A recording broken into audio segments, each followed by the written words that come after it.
Commander Zarthok of the Vrexian Dominion watched his tactical display with satisfaction as the human vessel drifted into the center of his perfectly executed trap. 300 warships surrounded the lone craft, a mid-sized frigate that the humans had designated the Defiant Spirit. The name amused Zarthok. Defiance meant nothing against overwhelming superiority of numbers. "Target is holding position," his tactical officer reported, her voice carrying the confident tone of someone who knew victory was assured. "Their shields are raised, but weapons remain unpowered. No distress signals detected." "They know resistance is futile," Zarthok said, mandibles clicking with approval. "Finally, humans demonstrate capacity for rational thought." The Vrexian Dominion had been at war with humanity for 6 standard months, ever since humans had refused to surrender the Arcturus colonies, despite clear Vrexian territorial claims backed by 3,000 years of historical precedent. The conflict had been frustrating from the start. Humans fought with unpredictable tactics, refused to acknowledge obviously superior Vrexian military doctrine, and generally behaved as though they didn't understand they were facing a civilization with millions of years of accumulated martial expertise. But this trap had worked perfectly. Vrexian intelligence had leaked false information, suggesting a major supply convoy would pass through the Epsilon tertiary system. The Defiant Spirit had taken the bait, jumping directly into the ambush Zarthok had spent 3 weeks preparing. Now, the human ship sat motionless in the center of 300 warships, arrayed in overlapping firing positions, caught so completely that even humans would recognize the futility of resistance. "Open communications," Zarthok commanded. "Let us offer them the opportunity for honorable surrender before we are forced to destroy them." The communication channel activated, and a human face appeared on Zarthok's main display. The being looked remarkably young by Vrexian standards, perhaps only 4 decades old, barely past adolescence. She had the typical human features: bilateral symmetry, forward-facing predator eyes, that strangely mobile mouth that conveyed so much emotion. Her hair was bound back in a practical military style, and she wore the dark blue uniform of the human Terran Defense Fleet, with insignia indicating the rank of captain. "Commander Zarthok," the human said, her pronunciation of his name surprisingly accurate given human vocal limitations. "I'm Captain Elena Vasquez of the TDF Defiant Spirit. I assume you're responsible for this rather impressive display of force?" "Indeed, Captain Vasquez," Zarthok replied, emphasizing the courtesy title despite humans' relative primitiveness. "You are surrounded by 300 Dominion warships. Your vessel is significantly outmassed, outgunned, and outmaneuvered. I offer you one opportunity to surrender with honor. Power down your systems, prepare for boarding, and your crew will be treated according to established conventions of warfare." Vasquez's mouth curved into an expression Zarthok's xenopsychology training identified as amusement.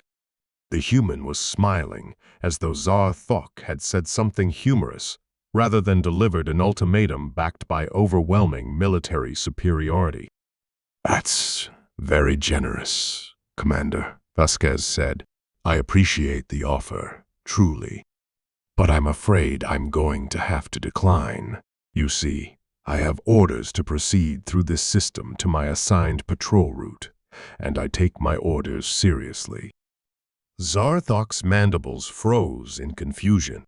"Captain, perhaps you misunderstand the tactical situation. You are one vessel. I command 300. Your shields cannot withstand concentrated fire from even a fraction of my fleet. Resistance will result in your complete destruction within moments. There is no shame in acknowledging mathematical reality."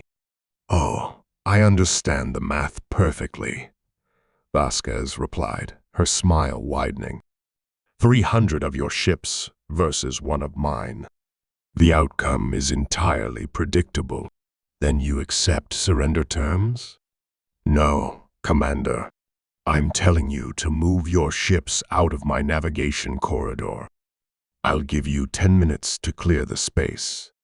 After that, I'm proceeding on my planned route, and I won't be responsible for any vessels that fail to get out of my way.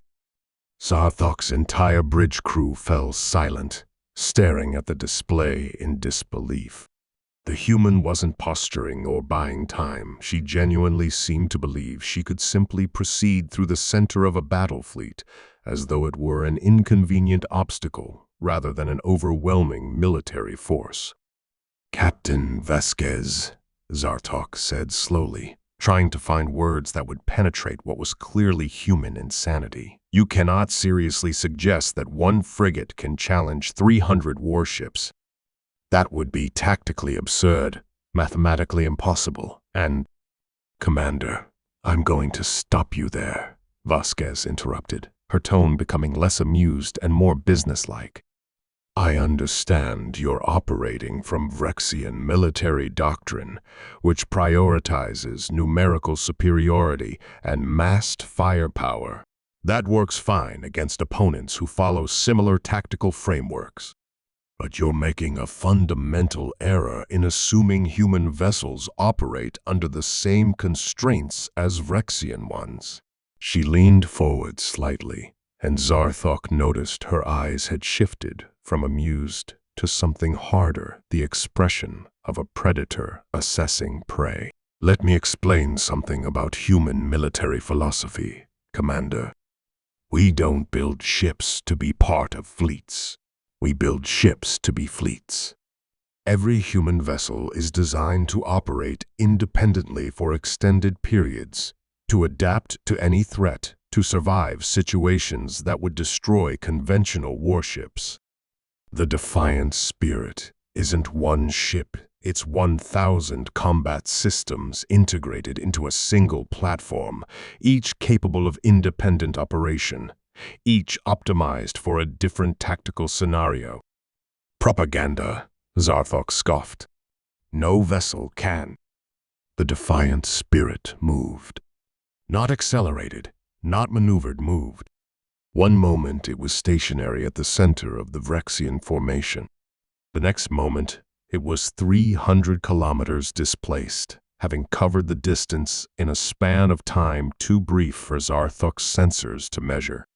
The human ship hadn't traveled through the intervening space. It had simply ceased to be in one location and began being in another. "Tactical report," Zarthok barked, his calm shattering. "Unknown propulsion system," his tactical officer stammered.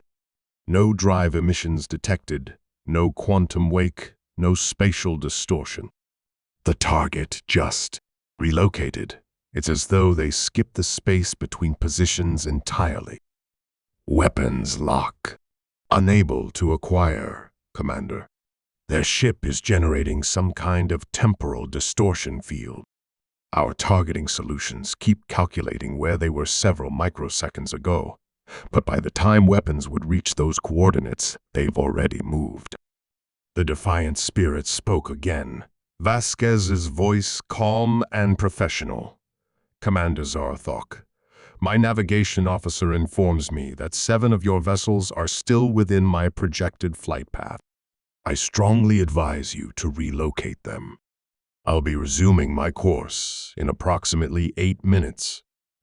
Zarthok made a decision born of 3 decades of military experience and absolute confidence in Vrexian tactical superiority. "All vessels, open fire.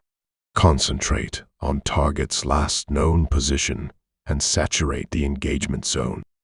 Whatever propulsion trickery they're employing, they can't avoid 300 simultaneous firing solutions." The Vrexian fleet responded with the precision of decades of training. 300 warships, unleashed their primary weapons simultaneously directed energy beams that could slag continents, kinetic projectiles accelerated to relativistic velocities, exotic particle weapons that disrupted molecular bonds at the quantum level. Enough firepower to reduce a small moon to constituent atoms converged on the space where the defiant spirit drifted. The human ship vanished again, reappearing 1,200 kilometers away, completely untouched. "Missed target. Tactical," reported unnecessarily.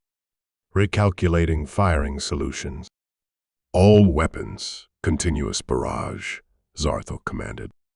"Don't give them time to relocate. Saturate every possible position with overlapping fields of fire." The Vrexian fleet opened up with everything they had. Space itself seemed to scream under the assault as 300 warships poured out concentrated destruction in patterns designed to eliminate any possible escape vector.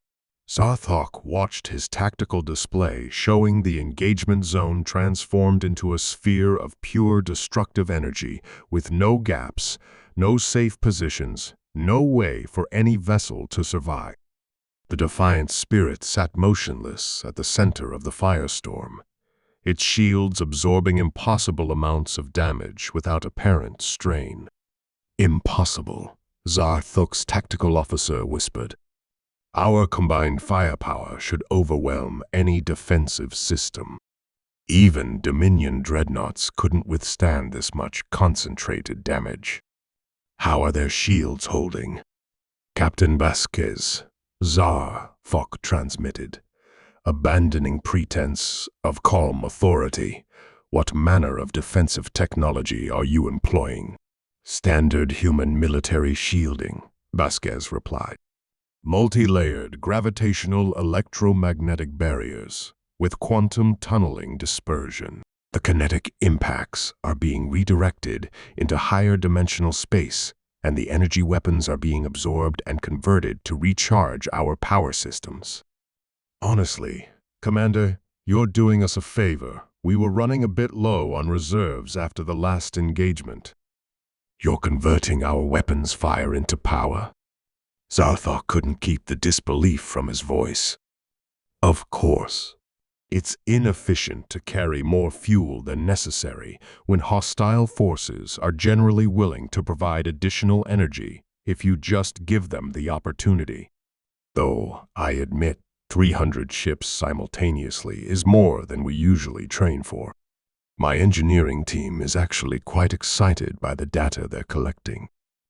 Zarthok stared at his tactical display, watching his fleet pour out enough destruction to sterilize a planet, while the single human vessel sat untouched, apparently using the assault to recharge its batteries like some kind of absurd renewable energy system. "Cease fire," he commanded, his voice hollow. "All ships, cease fire." The barrage stopped. The defiant spirit remained exactly where it had been, shields still glowing with absorbed energy, completely undamaged. "Commander," Vasquez said, her tone shifting to something that almost sounded sympathetic, "I tried to warn you. Human military doctrine evolved very differently from Vrexian approaches. You developed your tactics over millions of years, refining them against opponents who fought similar ways, building on accumulated experience that emphasized numerical superiority and massed firepower. That works brilliantly against conventional threats." She paused, and when she continued, her voice carried an edge that made Zarthok's combat instincts scream warnings. "But humans didn't have millions of years. We didn't have the luxury of gradual refinement.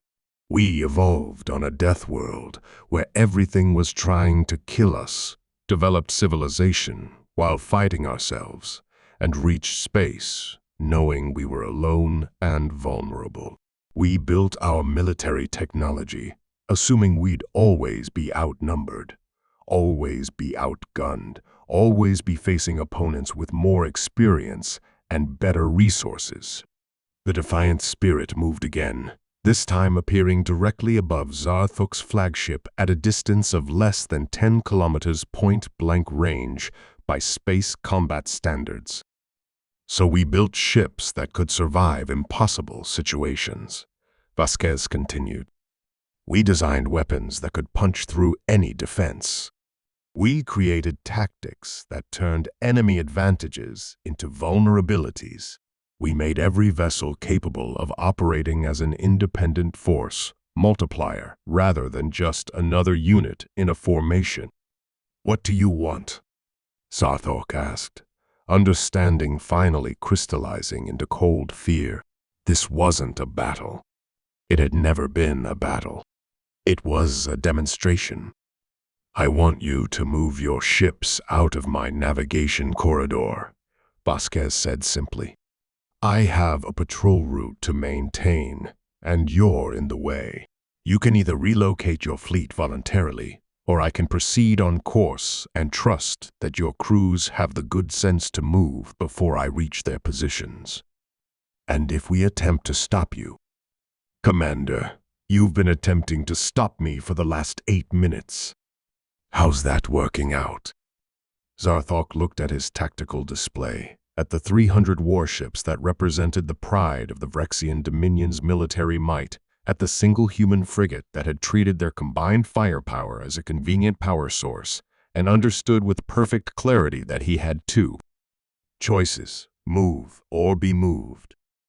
All ships, he commanded, the words tasting of defeat, clear the corridor. Navigation route, Victor 7-9er, immediate compliance. The Vrexian fleet began repositioning, vessels moving out of the human ship's projected path with a speed born of desperation rather than training. Within 3 minutes, a clear corridor existed through the center of what had been a perfect encirclement formation. Thank you, Commander, Vasquez said, her tone professional once more. I appreciate your cooperation. For what it's worth, you commanded that engagement about as well as anyone could have given the tactical situation. The problem wasn't your competence, it was your assumptions about what you were facing. What are you? Zarthuk asked, needing to understand.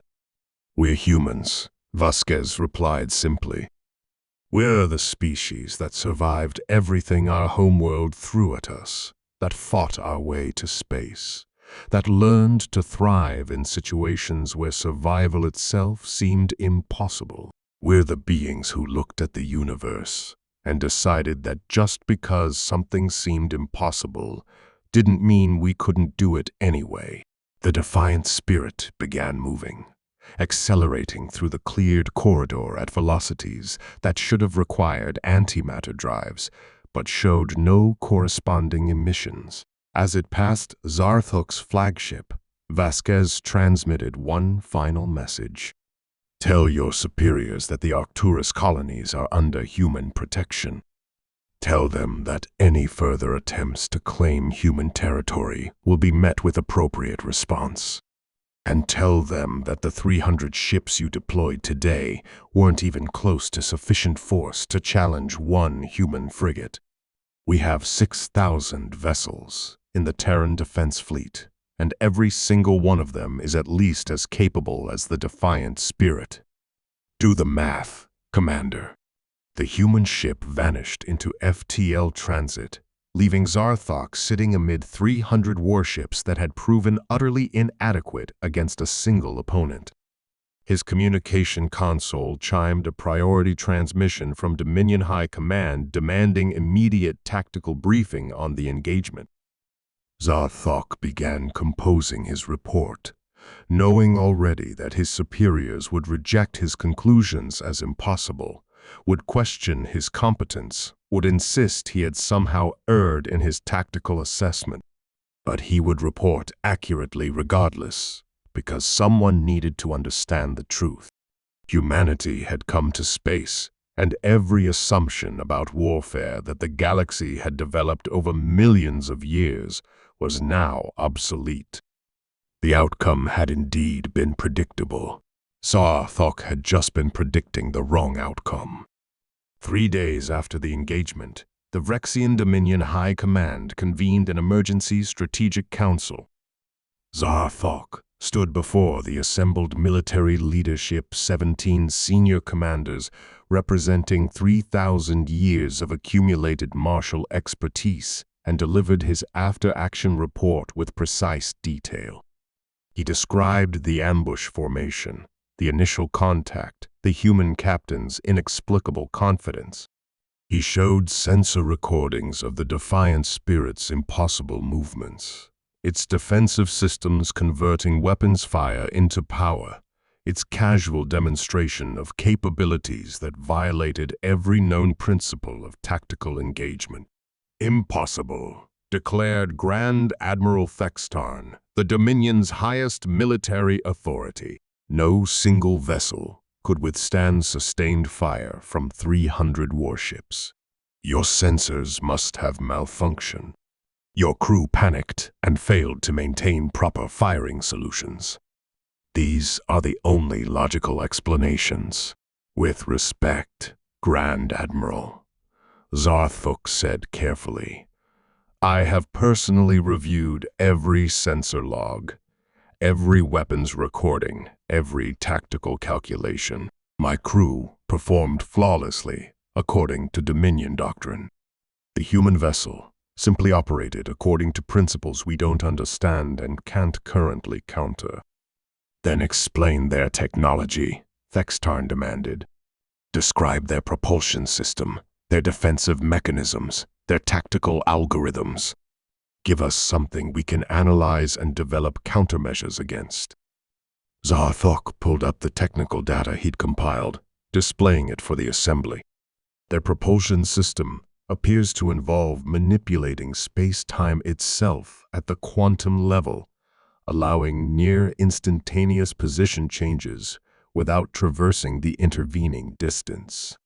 Their shields operate on principles that redirect incoming energy through higher dimensional space, while simultaneously converting a portion of that energy to recharge their power systems. Their weapons, which they never actually fired during the engagement, show emission signatures suggesting they can tune their output across multiple frequency bands and adjust penetration characteristics in real time. He paused, mandibles clicking with stress. But these technical details miss the fundamental problem. Human military technology isn't just more advanced, it's built on completely different philosophical foundations.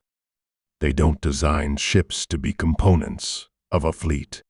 They design each ship to be an independent tactical unit capable of adapting to any threat scenario. It's an entirely different approach to warfare, and our conventional doctrines are inadequate against it. One vessel is not a military force, another admiral interjected.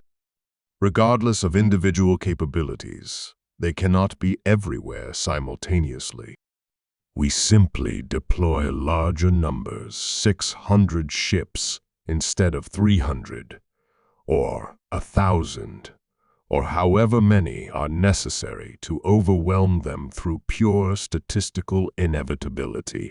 Captain Vasquez mentioned that humanity operates 6,000 vessels in their defense fleet, Zarthok said quietly. If each one is comparable to the defiant spirit, and if they can coordinate operations across those numbers, then massing our fleets may just provide them with more targets to defeat in sequence. The chamber fell silent as the strategic implications crystallized. The Vrexian Dominion could deploy perhaps 15,000 warships across all its territories, accumulated over 3,000 years of military development. If humanity possessed 6,000 vessels, each capable of engaging multiple opponents simultaneously, the numerical advantage the Dominion had always relied upon was illusory. We need intelligence, Thextarn declared finally. Direct observation of human capabilities, analysis of their tactical doctrines, identification of weaknesses we can exploit. Commander Zarthok, you will lead a reconnaissance mission into human space. Observe their operations, gather data, but do not engage. We need to understand what we're actually facing before we commit to any strategic decisions. Understood, Grand Admiral, Zarthok replied. Though privately he suspected that if humans had detected and ambushed his trap before, they would certainly detect a reconnaissance operation within their own territory. 2 weeks later, Zarthok led a stealth-configured flotilla of 12 vessels into the outer regions of human space, specifically targeting the Arcturus colonies that had been the original source of conflict. The ships were equipped with the Dominion's best cloaking technology, sensor arrays designed to observe from maximum distances, and strict orders to avoid engagement under any circumstances. They detected the human patrol vessel 3 hours into their observation mission. Single contact, bearing 72 Mark 15, his sensor officer reported. Configuration matches database entry for human frigate-class vessel. Designating target as Hunter 1. Maintain cloak and distance, Zarthok commanded. Passive sensors only. We observe, but do not approach or provoke. They tracked the human ship for 6 hours, watching it conduct what appeared to be routine patrol operations around the Arcturus colonies. The vessel moved in unpredictable patterns, never repeating routes, occasionally executing those impossible instantaneous position changes that Zarthok had witnessed during his previous encounter. Hunter 1 is altering course, sensors reported. New bearing intersects our position. Coincidence, Zarthok said, though his mandibles clicked nervously. Maintain position and cloak. They cannot have detected us. Our stealth technology has been tested against every known sensor configuration. The human ship continued directly toward their position, closing the distance with steady determination. Hunter 1 is definitely tracking us, Commander. Sensors confirmed. Course corrections match our position exactly. How? Zarthok demanded. We're cloaked, running on minimal emissions, using every counter-detection measure in our arsenal. What sensors could possibly penetrate our stealth systems? Unknown, Commander. But they've clearly identified our position and are approaching with what appears to be tactical intent. The human vessels stopped exactly 1,000 kilometers from their flotilla's position, too far for effective weapons range, but close enough to communicate unmistakable awareness of their presence. A transmission request came through on standard diplomatic frequencies. Unidentified vessels, operating within Arcturus territorial space. This is Captain James Morrison of the TDF Persistent Observer. You are currently violating human sovereignty with unauthorized military incursion. Decloak and identify yourselves, or I will be forced to assume hostile intent and respond accordingly. Zarthok made a decision, maintaining the pretense of successful cloaking when the humans had clearly detected them would just look foolish. Drop cloak and respond to their transmission. Activate defensive systems, but do not target their vessel. The 12 Rexian ships materialized, their cloaking fields collapsing to reveal their full sensor signatures. Zarthok opened the communication channel. Captain Morrison, I am Commander Zarthok of the Rexian Dominion. We are conducting legitimate reconnaissance operations in disputed territory and mean no immediate harm to human interests. Morrison's face appeared on the display, an older human with hair going silver at the temples, eyes that suggested decades of military experience. Commander, there's nothing disputed about this territory.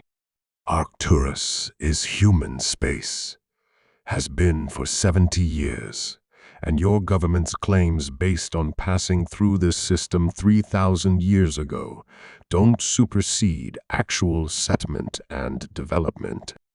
But that's a diplomatic argument for people who get paid better than I do. He leaned forward. What I care about is that you brought 12 warships into human space without authorization.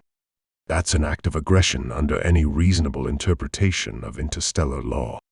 So I'm going to give you one opportunity to turn around and leave before this becomes a much more complicated situation.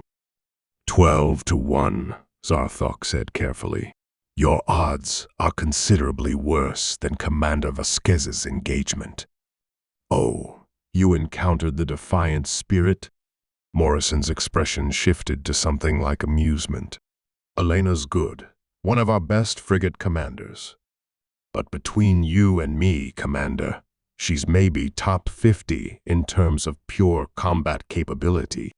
You caught one of our mid-tier vessels, and it was enough to make you reconsider your tactical assumptions.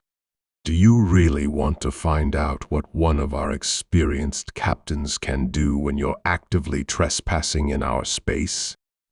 Zarthok looked at his tactical displays, at the 12 Vrexian warships arrayed against a single human frigate, and remembered with perfect clarity how 300 had been insufficient. We will withdraw, he said, mandibles clicking with a resignation that was becoming disturbingly familiar. But understand that this conflict is not resolved. Our territorial claims remain valid regardless of human occupation. That's fine, Commander, Morrison replied. You're welcome to claim whatever you want. Just do it outside our borders. And next time you feel like testing our defenses, remember that I'm one ship out of 6,000, and we're all very good at our jobs. The outcome of any engagement is entirely predictable. You just need to adjust your predictions to account for actual human capabilities, rather than what you assume based on conventional military models. The Vrexian flotilla turned and withdrew, 12 ships retreating from a single opponent without a shot fired. As they crossed back into neutral space, Zarthok's communication officer reported another incoming transmission, this one from Dominion High Command. Grand Admiral Thexton's face appeared, mandibles rigid with barely controlled fury. Commander Zarthok, you will return immediately for full strategic debriefing. I have reviewed your sensor logs from the reconnaissance operation, and I require detailed explanation of why 12 stealth-configured warships retreated from a single human vessel without engaging. Because engagement would have resulted in the loss of all 12 ships and provided no strategic benefit, Zarthok replied bluntly. Grand Admiral, with respect, we need to accept an uncomfortable truth. Humanity possesses military capabilities that exceed our ability to counter with conventional tactics. Continued attempts to challenge them through force will result only in demonstrating our inadequacy more publicly. You are suggesting the Vrexian Dominion, with 3,000 years of military tradition and 15,000 combat vessels, should surrender territorial claims because of one species with 6,000 ships. Thextarn's voice dripped with contempt. I am suggesting, Zarthok said carefully, that we reevaluate our strategic assumptions before committing to a conflict we cannot win. Human vessels don't operate according to our military models. Each one is exponentially more capable than our ships of equivalent mass. They've built a military design specifically to defeat numerically superior opponents, and they've had centuries to refine those capabilities through actual combat experience. Combat experience against whom? They've been space-capable for barely 3 centuries. What enemies could they have faced that would justify their apparent confidence?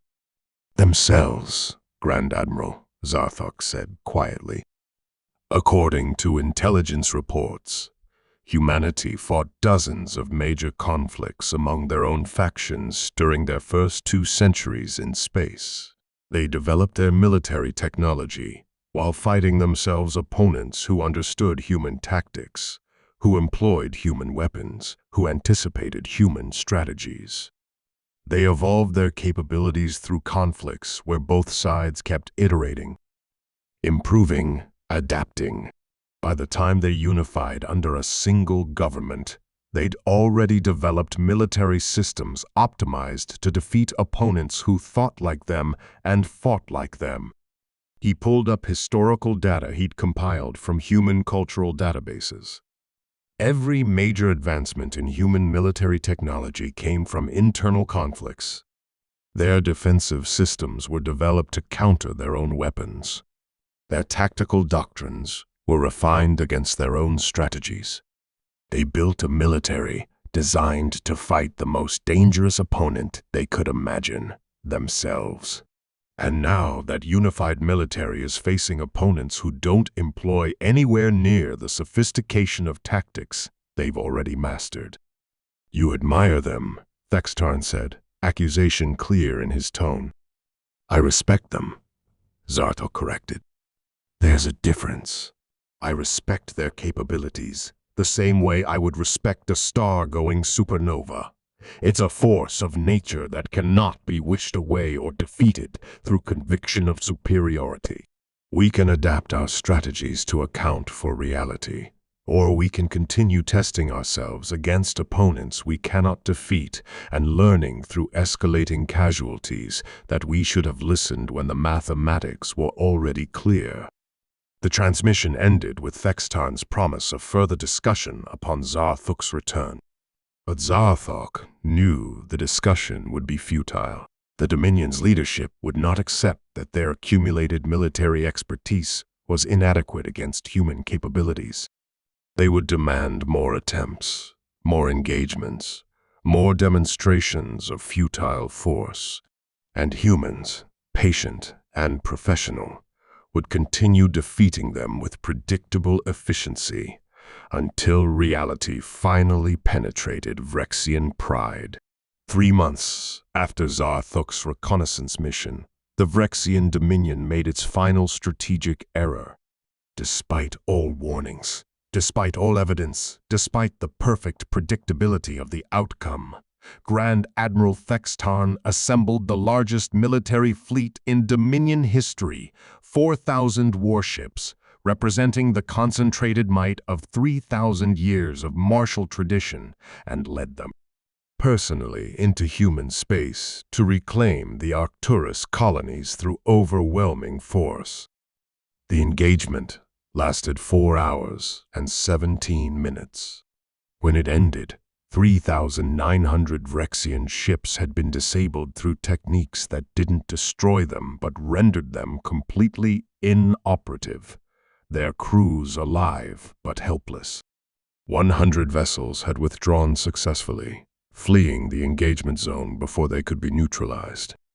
The human force that accomplished this consisted of 47 frigates commanded by captains who had trained for exactly this scenario and executed it with the casual efficiency of routine training operations.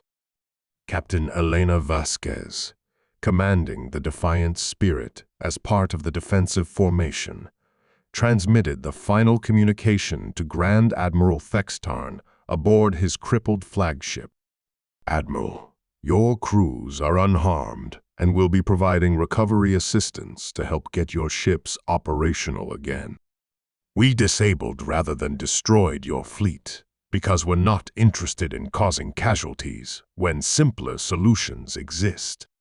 But I need you to understand something very clearly. This wasn't a battle. This was a practical demonstration of why challenging human territorial sovereignty through military force is strategically futile. You see, we didn't develop our military to fight wars the way you do massing forces, trading casualties, grinding away at opponents through attrition. We built our capabilities to end conflicts decisively, with minimal destruction, to make continued resistance obviously pointless, to demonstrate so completely that fighting is futile that rational opponents stop fighting. The Arcturus colonies are human territory. They will remain human territory. Any further attempts to challenge that through force will be met with the same response you've experienced today, except we'll be less patient about providing recovery assistance. Do you understand? Next turn, sitting on a bridge lit only by emergency lighting, surrounded by systems he could no longer control, responded with a single word, yes. 6 months later, the Vrexian Dominion and the Terran Federation signed a formal peace treaty that recognized human sovereignty over the Arcturus colonies and established clear borders between their territories. Commander Zarthok served as the primary Vrexian negotiator, his experience with human capabilities making him the logical choice for someone who understood what they were actually agreeing to. During the final treaty signing, he met privately with Captain Vasquez, who had attended as a military advisor to the human diplomatic delegation. "You predicted the outcome from the very beginning," Zarthok said, mandibles clicking with something that might have been respect. 300 ships against one, and you knew exactly how it would end. The outcome was predictable, Vasquez agreed. We've spent centuries preparing for situations where we'd face numerically superior opponents. We built our military specifically to defeat enemies with more ships, more resources, more experience. When you deployed 300 vessels against one of ours, you were playing exactly the scenario we'd trained for. And when we deployed 4,000 against 47, still predictable, she said with a slight smile. Just more targets to manage simultaneously. The mathematics scale linearly for us, but exponentially for conventional forces. The more ships you deployed in formation, the easier it was for us to neutralize multiple targets with single actions. We never had a chance, Zarthok said, and it wasn't quite a question. You had a chance, Vasquez corrected. You could have accepted that your territorial claims weren't worth fighting for, that the Arcturus colonies were human regardless of historical precedent, that diplomatic resolution was preferable to military engagement. You had that chance, repeatedly. You just kept choosing to test our capabilities instead, and we kept demonstrating them until the message finally got through. She stood, extending her hand in the human gesture of respect. No hard feelings, Commander. You were doing your job, following your training, executing your culture's military doctrines. It's not your fault those doctrines were inadequate against opponents who'd already solved the problems they present. Hopefully, this treaty means we can move forward as neighbors rather than adversaries. Zarthok accepted the handshake, his manipulator engulfing her smaller human hand. Hopefully. Though I suspect my government will spend the next several decades trying to determine whether there was some way we could have won. There wasn't, Vasquez said confidently. The outcome was always predictable. You just had to adjust your predictions to account for what humans actually are, rather than what you assumed we would be. We're the species that survived everything our planet threw at us, that fought our way to space, that learned to thrive in impossible situations. One ship against an entire armada? That's not a challenge for us. That's just Tuesday. Years later, at military academies across the Vrexian Dominion, young officers studied the engagements with human forces as cautionary examples of how numerical superiority could be rendered irrelevant by technological and tactical asymmetry. The battles became case studies in failed assumptions, in the danger of projecting one's own military models onto opponents who operated according to completely different principles. And every officer who studied those engagements learned the same lessons Zarthok had learned through direct experience. When one human ship faced an entire armada, the outcome was indeed predictable. The humans had been predicting it for centuries, planning for it, training for it, building their entire military to ensure that exact scenario ended exactly one way. And when the test finally came, reality matched prediction with perfect, terrible precision.